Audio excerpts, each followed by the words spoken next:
वह भी हमारे लिए उतना ही इम्पोर्टेंट है जो यूनिवर्सिटी लेवल पर काम कर रहा है, जो स्टेट लेवल पर काम कर रहा है और जो ऑल इंडिया लेवल पर काम कर रहा है। साथियों, AI फुक्टो ही नहीं, फिर टूटा DTF से लेकर JFM के बहुत सारे कैंडिडेट हैं जो बड़ी संख्या में आ रहे हैं।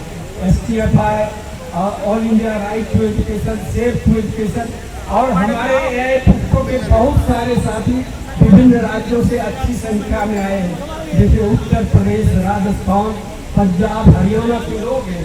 हमारे दूर के साथी जो केरल से आए हैं, जो तमिलनाडु से आए हैं और काफी सुदूर भारत से आए हैं, उनके प्रति मैं बहुत बहुत आभार व्यक्त करता हूँ कि आज के दौर में किसी आंदोलन को जिंदा रखना और अपने इश्यूज के लिए लड़ना कितना कठिन है आप महसूस कर रहे होंगे।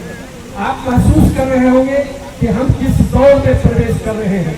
अगर हम नहीं लड़ेंगे तो न हम बचेंगे, न हमारा संगठन बचेगा और न आने वाले दिनों में हम अपनी आवाज को कहीं बुलंद कर सकते हैं। साथियों, आज दौर है कि आप अपनी आवाज को साथ मिलकर बुलंद करें। आज दौर है एक दूसरे के डिफरेंस के बीच जो डिफरेंसेज है उसको बांट के आगे बढ़ने का, और AI फुक्टो और तमाम JFM के जितने कंटीजेंट है इसमें लगे हुए हैं और उनका कमिटमेंट है कि हम निश्चित रूप से साथ साथ चलेंगे, साथ साथ लड़ेंगे। यह कहने की जरूरत नहीं है, सारे लीडर्स ने, सारे शिक्षक के लीडर्स ने साफ साफ कहा कि देश एक क्रूशियल फेज में पहुंच गया है, जहां लोकतंत्र पर खतरा है, जहां संविधान पर खतरा है, जहां संगठन पर खतरा है, और जहां आप अपना एक्सप्रेशन, अपना स्वतंत्र एक्सप्रेशन आप नहीं व्यक्त कर सकते हैं, अभिव्यक्ति नहीं कर सकते। अभिव्यक्ति की जो स्वतंत्रता है उस पर आज खतरा आके आ गया। उस दौर में इतने लोगों को साथ लेके, इतने संगठनों को साथ लेके और कॉमन इशू बना के आगे बढ़ने की बात एक बहुत बड़ी चुनौती है। आपको जानना चाहिए इस देश को दो आदमी चला रहा है, दो आदमी के लिए चला रहा है। देश में लोकतंत्र कहाँ है यह आप खुद सोचते हैं, तमाम लोग बुद्धिजीवी हैं। और आप देखेंगे कि अभी नंदिता जी बता रही थी कि किस तरह से ग्रेडेड ऑटोनॉमी के नाम पर और किस तरह से विश्वविद्यालयों को कॉर्पोरेट के हाथ में सौंपने का अभियान चल रहा है इस सरकार में, क्योंकि सरकार को भी मालूम है कि देश में हर एक स्तर पर प्रतिरोध जारी है, चाहे वो किसान हो, चाहे वो मजदूर हो, चाहे वे छात्र हो, चाहे वे शिक्षक हो या अन्य बुद्धिजीवी और कामगारों का संगठन हो, सब के सब लड़ रहे हैं अपने अपने स्तर पर। और उनका इरादा है कि अगर यह सरकार रहेगी तो किसी यूनियन का, किसी सर्विस एसोसिएशन का या किसी भी संगठन की कोई भी मांग कंसीडर करने के लिए तैयार नहीं है। आप जानते हैं संवाद की स्थिति खत्म कर दी गई है, इवन पार्लियामेंट के अंदर भी संवाद नहीं है। आप UGC में संवाद नहीं कर सकते हैं, आप मिनिस्ट्री में संवाद नहीं कर सकते हैं, आप अपनी बातों को सही फोरम में नहीं रख सकते हैं। आज यह स्थिति बनी हुई है और इसीलिए मैं बार बार कहता हूं कि लोकतंत्र खतरे में है, क्योंकि किसी की बात सुनी नहीं जा रही है। जो लोग पार्लियामेंट के अंदर बोलते हैं ना उनकी बात सुनी जा रही है, न जो सड़क पर लड़ रहे हैं ना उनकी बात सुनी जा रही है, न चाहे ऑर्गेनाइज सेक्टर हो चाहे अनऑर्गेनाइज सेक्टर हो, सबके लिए एक बहुत बड़ा खतरा मंडरा रहा है। और इसीलिए ठीक ही कहा पंजाब के साथियों ने और दूसरे साथियों ने कि दौड़ है शिक्षकों को, इस देश को बचाने का, लोकतंत्र को बचाने का, अपने संगठन को बचाने का, और तभी शायद हम कहीं बोल पाएंगे, अपने इश्यूज को रख पाएंगे और आने वाले दिनों में हम आंदोलन को आगे बढ़ा पाएंगे।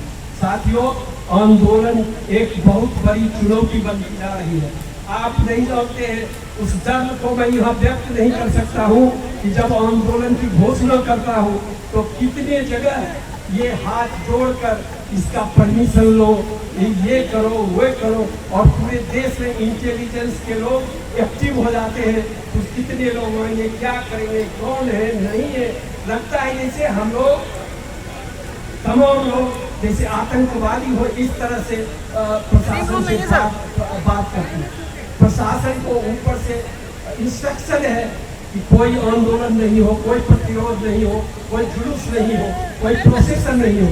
और अगर यह रहा तो फिर लोकतंत्र का सवाल कहाँ है? क्योंकि हिंदुस्तान का लोकतंत्र इसी पर कायम है कि बोलने की आज़ादी है, हमें अपने संगठन करने की आज़ादी होनी चाहिए, हमें अपने आंदोलन करने की आज़ादी होनी चाहिए।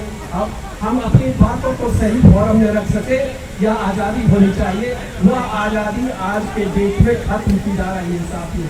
बहुत मुश्किल से यह धरना आज हो पाया है और मैं समझता हूँ कि 2024 के चुनाव के बाद एक बार इस जंतर मंतर पर और दिल्ली के अंदर हम लोग एक आह्वान फिर करेंगे, चाहे वह फरवरी हो, मार्च के शुरू का महीना हो। हम चाहेंगे कि उसमें केवल लीडर्स नहीं आवे, मोस्ट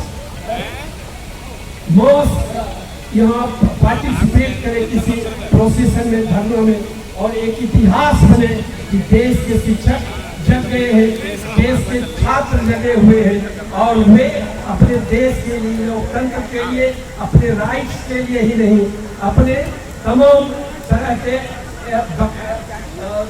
राइट टू एक्सप्रेशन के लिए ही नहीं, बल्कि आंदोलन के लिए और लोकतंत्र के तमाम जो कल टूटे हैं उसको बचाए रखने के लिए, उसको मजबूत करने के लिए वे अपने लड़ाई को आगे बढ़ाएंगे। साथियों, काफी लेट हो चुका है। परमिशन हम लोग को 3 बजे तक धरने का था। हमने अपना एक मेमोरेंडम राष्ट्रपति को भेजा है, दूसरा मेमोरेंडम एजुकेशन मिनिस्टर को भेजा है और तीसरा मेमोरेंडम हम प्रधानमंत्री को देने जा रहे हैं। और ये मेमोरेंडम पहुंच गई है पुलिस के थ्रू। कोई बुलाता नहीं है, कोई संवाद करना नहीं चाहता है, कोई मिलना नहीं चाहता है। मैंने सुबह PS धर्मेंद्र प्रधान के पर्सनल सेक्रेटरी को फोन किया था, बोले कि मंत्री जी तो भुवनेश्वर में आराम कर रहे हैं। अरे आपको मालूम है, मैंने सूचना दी थी कि आज हमारा धरना है। कई सूचना है, लेकिन मंत्री जी का अपना प्रोग्राम है। आपके धरना के लिए तो वो मिनिस्ट्री में तो नहीं बैठे है ना, उनका जवाब था साथियों। इसीलिए आप समझ सकते हैं कि किसी भी आंदोलन को किस हद तक इग्नोर करने की प्रवृत्ति चल रही है। लेकिन हम निराश नहीं हैं, हम अपनी आवाज उठा रहे हैं, हम विभिन्न संगठनों को साथ कर रहे हैं और काफी मजबूती से हम लोग अपनी बात रख रहे हैं। हमारे कुछ साथियों को लगता है कि यह भुट्टो का ये डिमांड, वो डिमांड, उस पर भी हम इंटरनली काम कर रहे हैं। लेकिन जॉइंट फोरम ऑफ मूवमेंट में हम वाइडर कोलिशन में चल रहे हैं और हम चाहते हैं कि वाइडर कोलिशन और ज्यादा मजबूत हो और आने वाले दिनों में हम साथ साथ लड़ सके। और समझते हैं कि 2024 का लोकसभा का चुनाव यह तय करेगा इस देश में लोकतंत्र और संविधान बचेगा कि नहीं, इस देश में लोग अपने राइट के लिए बोल सकते हैं कि नहीं, आंदोलन कर सकते हैं कि नहीं। आने वाला दिन तय करेगा। हमें अपने देश की विविधताओं को बचाना है, हमारे संविधान के इतिहास को बचाना है, लोकतंत्र को बचाना है, संविधान को बचाना है और अपने संगठन को बचाते हुए अपने राइट्स के लिए आगे लड़ते चलना है। हम समझते हैं कि आज के धरना का एक सबसे बड़ा मैसेज यही है और मैं आह्वान करना चाहता हूँ तमाम शिक्षक संगठनों के जो हायर एजुकेशन से जुड़े हुए हैं या सेकेंडरी एजुकेशन से जुड़े हुए हैं, प्राइमरी से जुड़े हुए हैं, जो सेव एजुकेशन कमिटी में है, जो राइट टू एजुकेशन में है और तमाम तरह के जो हमारे टीचिंग एसोसिएशन छात्र संगठन हमारे साथ है, वे फिर से अपनी समीक्षा करें और निश्चित रूप से फरवरी में हम लोग एक बार चुनौती देंगे अपने प्रेजेंस से और यह एक वार्म अप का हो रहा है। और आप समझते हैं कि 24 में अगर हम इनको पीछे धकेल सके तो ठीक, नहीं तो फिर आंदोलन की बात, संगठन की बात, अपने अधिकार की बात शायद कर भी ना सकेंगे। इसीलिए मैं आह्वान करता हूँ कि इस धरना का मैसेज यह होना चाहिए कि हम आगे लड़ेंगे साथियों, जीतेंगे साथियों, साथ साथ चलेंगे, साथ साथ चलेंगे। धन्यवाद।